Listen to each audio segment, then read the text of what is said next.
All right, so this is a training on just the kind of the workflow to dealing with the incoming text messages or the text messages come in. And there's been like I would say 75% of the responses kind of fit within this parameter, these different responses right here. So not a lot of different responses here that you have to really know, but this makes it super quick. You don't have to type any of these out, and about 75% of those incoming text messages can be dealt with these list of responses right here. So we'll go through these real fast. So most of the responses are going to be nope, nothing, don't have anything right now. I'll keep you in mind. So this is the response that we copy and paste, and we put in there, and it says, okay, thanks. Keep me. We're basically branding ourselves, so we want them. We're trying to tell them what to do. Save Flip Buyer Brian in their phone. They'll remember that. So when they do come across an off-market property, they just already have me saved in their phone, and they can hit me up, right? So this is. I used to ignore these text, these no, no, nothing right now, but then we started doing this, and this really does work. People a month later, 2 months later, 3 months later, whatever, they come back and they do send me a message saying, hey, I remember you and I saved you my phone and I got this property now. And that's perfect. That's what we want. So this is, this is a really great tool. And this is majority of our responses right here. Um, we got away from the referral fee, so you're not going to see a lot of this. Now we just say, hey, we'll pay you whatever you want. So this doesn't come up as much anymore. That used to be when I offered a referral fee. I used to get that all the time. But now I just basically in the response to say, hey, we'll pay you whatever you want, just as long as the deal works. So that took away that response. Um, what area you're looking for.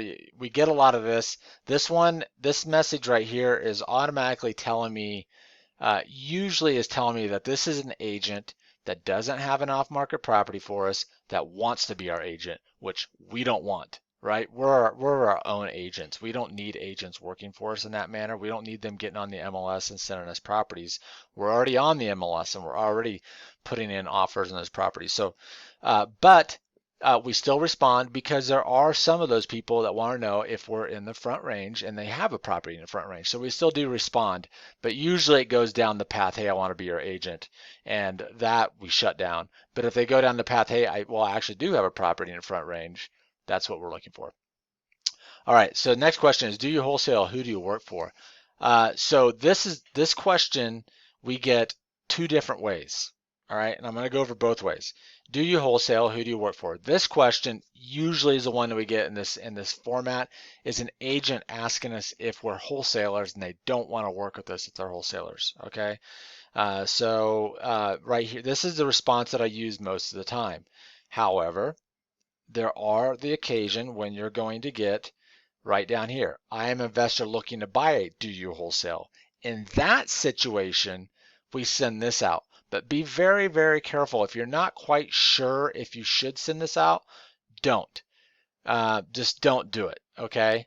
Because if you send out this message to the person that's asking if I'm a wholesaler, we've just killed that. They're asking us if they're a wholesaler because they don't really want to work with us.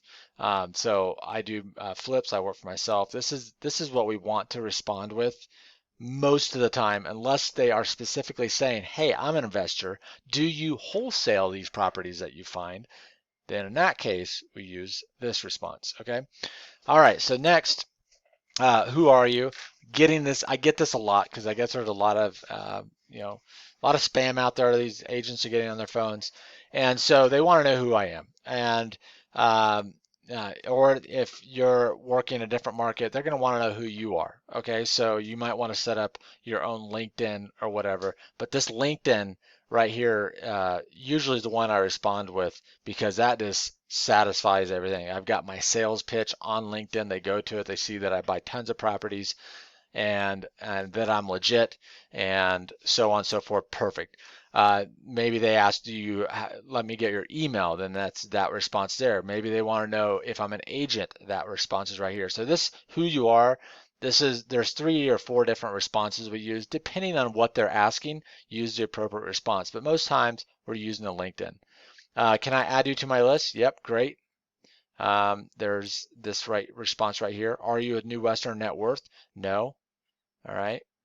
Where did you get my number? We get that a lot. So from one of your listings, do you have an off-market property to look at? I'm just trying to redirect them to our original question. We're looking for off-market properties. We're not trying to get in this big long discussion about, who I am, who you are, who they are, where I got their number. Well, I try not to, I try to avoid that. I try to redirect them right back to what we're after, which is off-market properties. And then we already went over this one. And then here's a couple other responses that I plugged in. This is if these are like follow-up responses. We're not getting any information from somebody. Left message, let me know if there are any opportunities, or just wanted to see if you had an off-market property in mind. This list will kind of grow. All right. So there are your basic responses. Now let's get into the meat of this. So when we get responses, they may, some of them will come back to us and say, yeah, I do have something. And those are the ones that we start to work through number 5. So we got ask for price, ask for address, do analysis, put an ARVR to it. And once you have all that, you can assign it to me, or if you're working your own market, assign it to yourself. Or having a VA work your market, you can have them assign it to you. But if they say, yes, we do have a property, here's the order of questions that we do. First, you ask for a price. So you just copy this, you just copy that, and you send off that. We ask for price first because I, through experience, have found that if we ask for the address first and then we ask for price, they typically won't give us the price. They want to know what we're going to offer. We don't want that.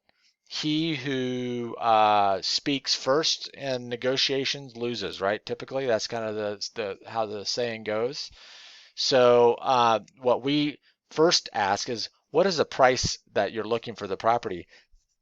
And they usually respond back with the price because what they're thinking is like, well, they need to know if the price is even within their range of what they're thinking. So this is perfect. We used to do it the other way around, and we're always battling to get the price out of them. Now we get the price. Then once we have the price, the next question is, can I get the address so I can do a little research, see if we're close on price. Boom, right? And so then they send us the address. Then we have address, we have price. We know we can do an analysis if we're close or if their price is way lower than what we had originally thought. Then we got a deal. Okay, so that is the overview of the FreedomSoft training on how to respond. So I don't know what happened to my FreedomSoft, but let's go ahead and log back in here. So when you come into FreedomSoft, you'll go over to your response tab and you'll start going through these different responses and pairing them up with your responses on here.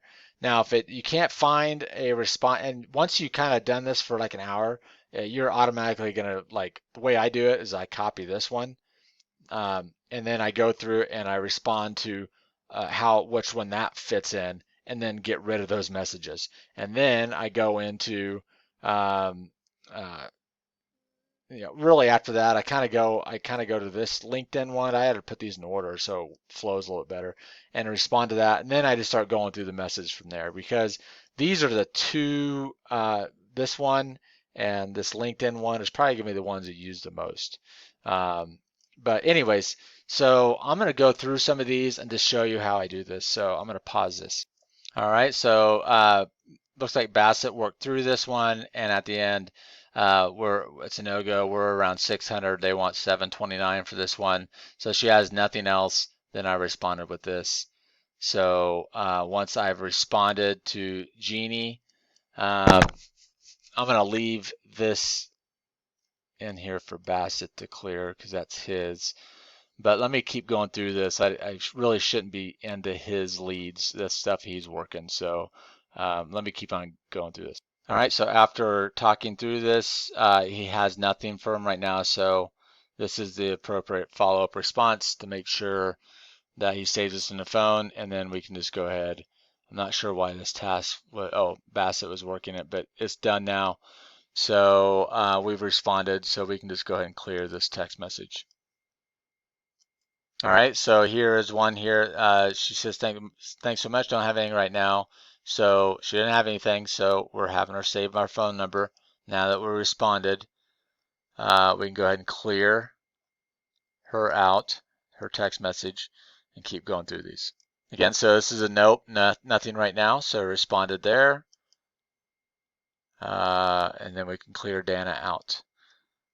So kind of gets redundant after a while because you're just doing the same thing. I actually mark it, just see if,